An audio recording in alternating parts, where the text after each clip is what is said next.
A few weeks ago, someone left me a comment asking for my full editing process, from the import of the photos to the final image. So today, that's what we're doing. A beginner-friendly approach to the full editing process. Today I'll be using Lightroom, but you could use any editing software for that. It would work pretty much the same. Okay, so my editing flow is in 5 steps. The first one is obviously the import of the images from the SD card to the computer. The second one is the sorting of the images, picking which ones I'm going to edit. This one is crucial to not spending too much time editing photos that you won't keep. The third thing is obviously the actual editing of the images.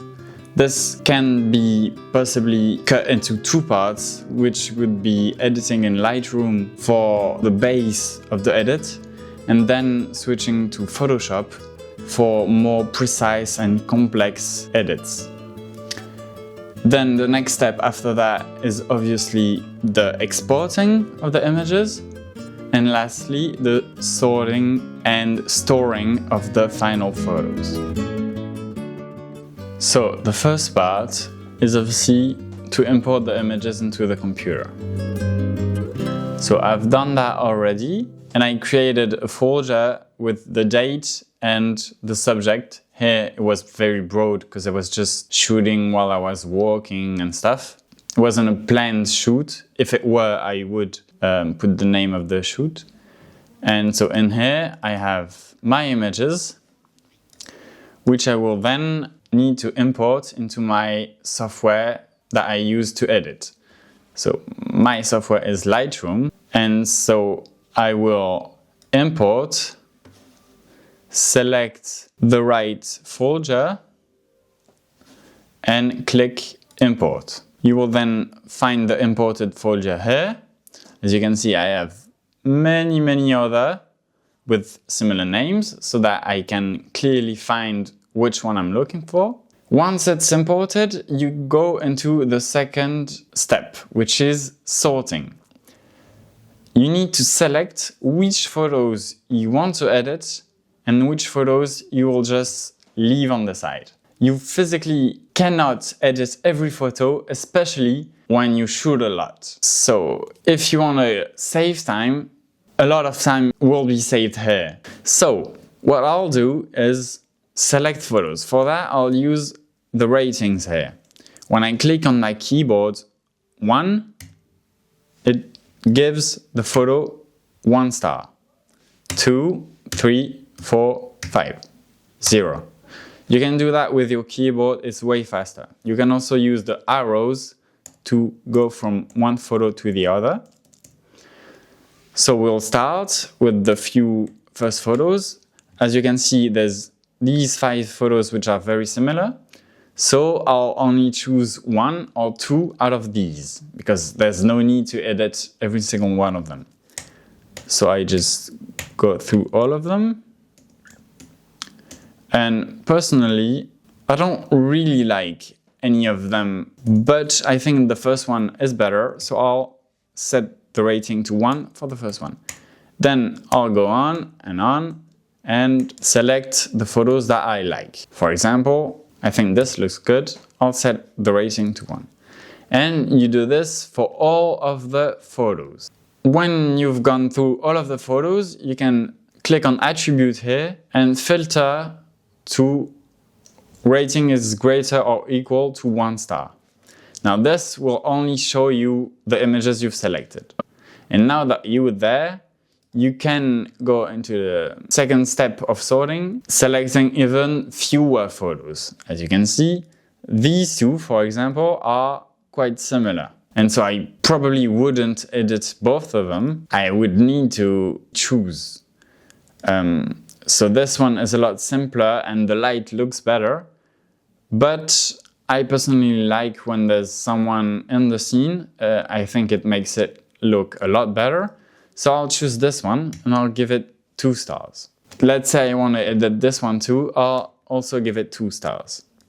So after that, you can sort 2 photos with only 2 stars or more. And now you go into the actual developing or editing. As you can see, the image changed a bit. And this is because in Lightroom and in many other softwares, there is what we call previews. And these are images that the computer creates or that are already here. As you can see here, the file has two different files. In fact, when you go into the files, you can see that one photo has two different versions.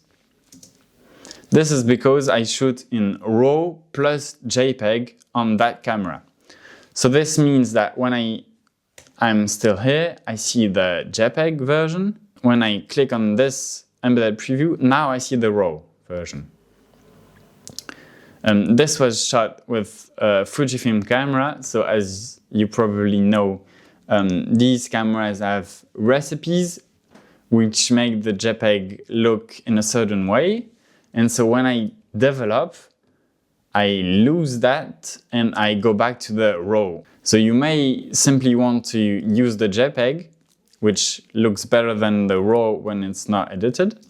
And for many photos, that works very well. You can just keep the JPEG and it will look good. But if you want a bit more flexibility and if it's part of a bigger, important project, it's probably better to develop the RAWs. So now you've opened the photo. The first thing you will do is look at these basic settings. What you can do is slide these and see what you like better. And double click on the slider to make it go back. I'll probably give the photo a little bit more yellow here and a little bit more green because I liked that on the JPEG. I'll lower the exposure a bit.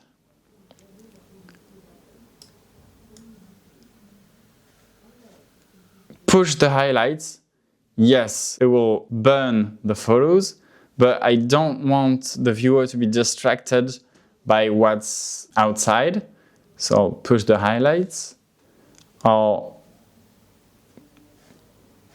push the whites a bit too, and I'll probably deepen the shadow a little bit, as well as the blacks. Now I would go into the next setting, which is the crop, because if you need to crop, I think that now is a good time, because after we're going to go into the masks, and cropping after you've done masking is pretty annoying.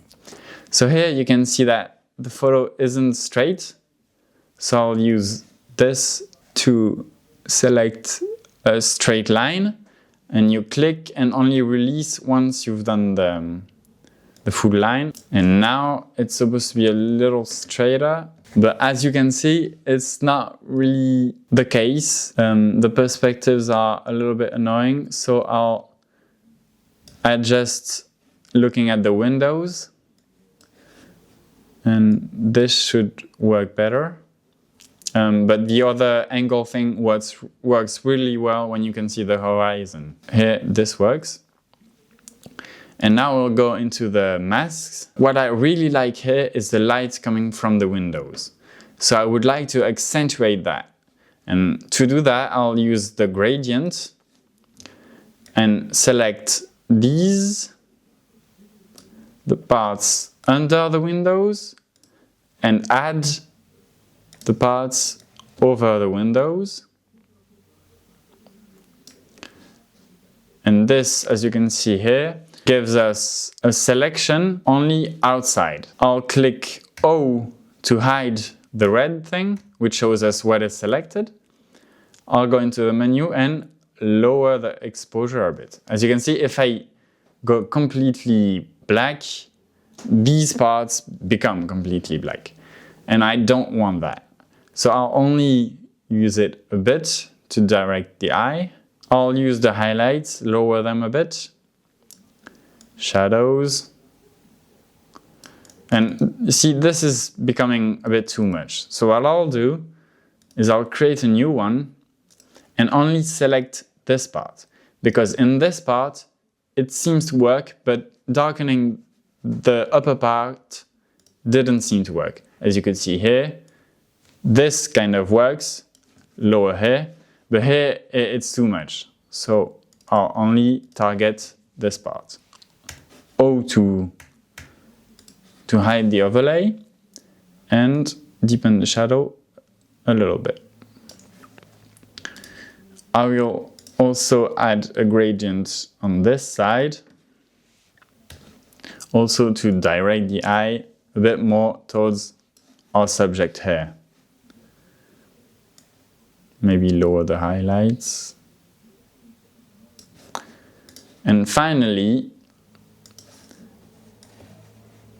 I need to add the actual lights and not add the lights. As you can see, they're already there, but only make them stronger. So what I did is add a gradient here and then subtract another gradient this way. This line is the line from which it is very strong, and this is sort of a smoother thing.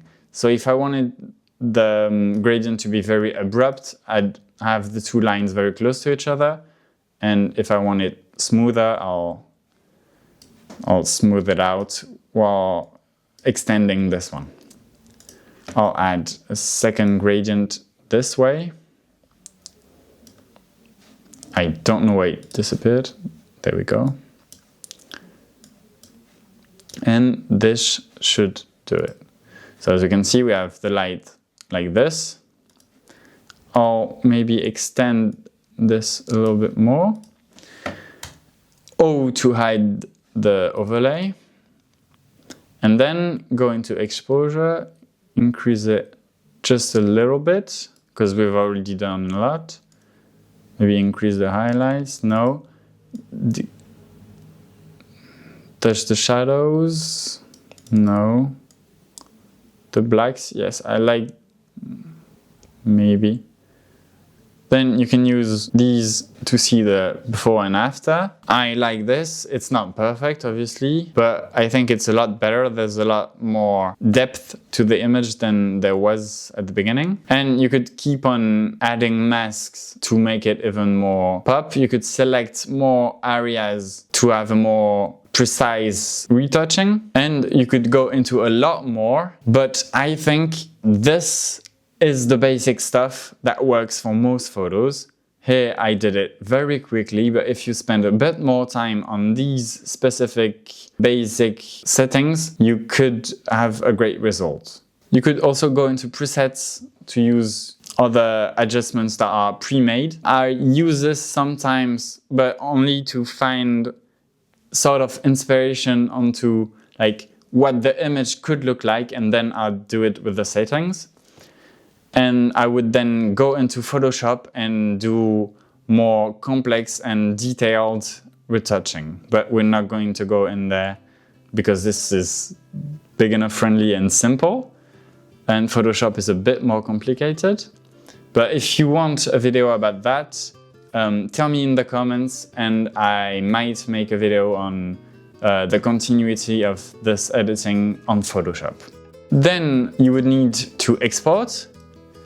These are the settings I use for a basic JPEG. You can copy them if you like, but remember that this JPEG is a lot less qualitative than the RAW you had. So even if you export to a JPEG and keep the JPEG, please do not delete the RAW file, because if you ever need to make another adjustment, it's way better to go back to that RAW file than to edit the JPEG.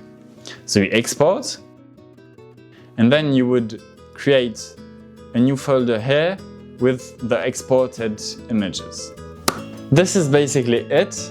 If you have more questions, please don't hesitate to write them down in the comments. I'll either answer your comment or make a video about your question if it's a bit more complex. Thank you very much for watching, subscribe, and see you next time.